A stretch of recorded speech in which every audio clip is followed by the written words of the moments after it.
Saudaraku, suara kebenaran pada Jumat 13 Januari 2023 bertema Belajar Menghargai Tuhan.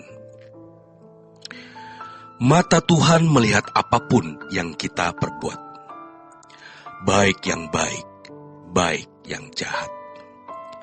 Dimanapun kita berada, kita harus berhati-hati gunakan mata kita. Hati-hati gunakan mulut kita. Hati-hati gunakan tangan kita. Hati-hati gunakan kaki kita, karena Tuhan melihat. Ini rahasia kehidupan. Berbahagialah orang yang tidak melawan Tuhan. Tetapi betapa celakanya orang yang melawan Tuhan. Kalau kita tidak melawan Tuhan, pasti kita terberkati. Kebenaran ini jangan kita anggap remeh atau ringan. Maka renungkan kehadiran Tuhan. Dimanapun kita berada, Allah itu hadir. Allah itu maha hadir. Harus selalu kita ingat, ada CCTV Tuhan. Kalau kita melakukan sesuatu yang busuk, yang buruk, maka Tuhan berduka. Dia dapat meneropong pikiran dan hati kita. Dia melihat apa yang kita lakukan dan tidak ada suatu hal yang tersembunyi di hadapannya. Saudaraku, alih-alih dari melakukan perbuatan yang mendukakan Tuhan, hendaknya kita melakukan hal yang menyenangkan hatinya. Mata Tuhan melihat. Jadi, dimanapun kita berada, kita menaruh Tuhan di mata kita. Untuk menjaga perasaan Tuhan, memang harus demikian. Kita harus serius menghayati kehadiran Tuhan. Dimanapun kita berada, Dia hadir. Dengan demikian kita seperti diawasi. Nanti, kalau sudah dewasa, kita tidak perlu diawasi. Dan tentunya dengan usia yang cukup, seseorang tidak perlu harus ada pengawasan. Kalau misalnya kita tengah malam berada di lampu merah, tidak ada polisi, lampu menunjukkan merah, berarti kita tidak boleh jalan terus. Kira-kira, apakah kita tetap diam atau melaju terus? Walau memang situasi tampak aman, kita tidak akan berani melaju. Hati kita pasti tertuduh, walaupun tidak ada orang melihat, tidak ada polisi, tetapi kita pasti akan tertuduh kalau kita melanggar lampu lalu lintas. Di luar negeri, di beberapa negara, meskipun tidak semua negara tentunya, masyarakatnya patuh hukum. Di tempat penyeberangan orang lewat, jika lampu lalu lintasnya merah, walaupun tidak ada orang yang melintas, masyarakatnya tetap patuh, diam. Jadi, kita tidak perlu diawasi siapa-siapa. Kita diawasi oleh diri kita sendiri.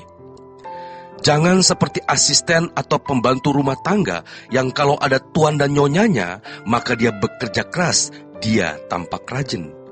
Tetapi kalau tuan dan nyonyanya tidak ada, dia tidak bekerja rajin. Seperti pegawai yang kalau ada majikan, maka dia tampak sibuk, aktif. Tetapi kalau majikannya tidak ada, maka dia berperilaku sembarangan saja. Jangan seperti itu. Harus ada polisi di hati kita. Maka kita harus belajar untuk menaruh Tuhan di mata kita. Kita harus berkomitmen untuk menjaga diri sendiri agar tidak berbuat salah dalam pikiran, perasaan, dan perbuatan kita. Kita mesti punya polisi di dalam diri kita. Kita yang menaruh polisi dalam diri kita sendiri, sehingga kita jadi polisi untuk diri kita sendiri. Coba kita belajar itu. Jadi, kita harus belajar menghargai Tuhan dengan menaruh Tuhan di mata kita. Itu bukan berarti secara harfiah Tuhan kita taruh. Siapa kita yang bisa menaruh Tuhan? Kita menjadikan diri kita polisi bagi diri kita. Kitalah yang menegur, Kitalah yang mengingatkan diri sendiri. Kitalah yang menasihati diri sendiri, sehingga Tuhan disenangkan. Kalau sampai kita bisa menyenangkan Tuhan, itu luar biasa. Saudaraku, sering kita merasa, mengapa Tuhan tidak perhatikan saya? Mengapa Tuhan tidak tolong saya dari masalah ini? Mengapa Tuhan seakan-akan diam? Mata Tuhan tidak kurang tajam melihat kita. Tangan Tuhan bukan pendek, bukan kurang panjang. Tetapi yang membuat kita terpisah dari Dia adalah dosa kita. Jadi saudaraku, jangan melukai hati Tuhan. Langkah untuk memiliki hubungan yang eksklusif dengan Tuhan, dekat dengan Tuhan, adalah menjaga perasaannya. Kita mulai belajar menjadi polisi bagi diri kita sendiri. Sampai kita menjadi polisi yang cerdas, yang tajam, yang peka, dan kita bisa menjaga diri kita sendiri. Lalu kalau kita berkata, Tuhan, jagaku dalam kebenaran. Tuhan berkata, pasti. Tetapi aku tidak bisa menjaga kamu kalau kamu tidak menjaga dirimu sendiri. Kita tidak bisa menang atas pencobaan kalau kita tidak menjaga diri kita sendiri. Kita berdoa, jagalah aku ya Tuhan. Artinya kita serius. Tuhan, aku mau menjaga diriku sendiri. Kalau kita berkata, datanglah kerajaanmu, kita berkomitmen menghadirkan kerajaannya. Jadilah kehendakmu di bumi seperti di surga, kita juga berkomitmen untuk hidup di dalam kehendaknya, dalam kepatuhan dan ketaatan. Berikanlah kami makanan kami pada hari ini secukupnya.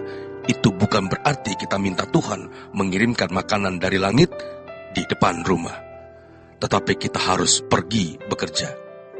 Jadi, kalau kita mengatakan, jagaku Tuhan dalam kebenaran, artinya, kitalah yang harus menjaga diri kita sendiri. Selamat berjuang, saudaraku. Tuhan Yesus memberkati.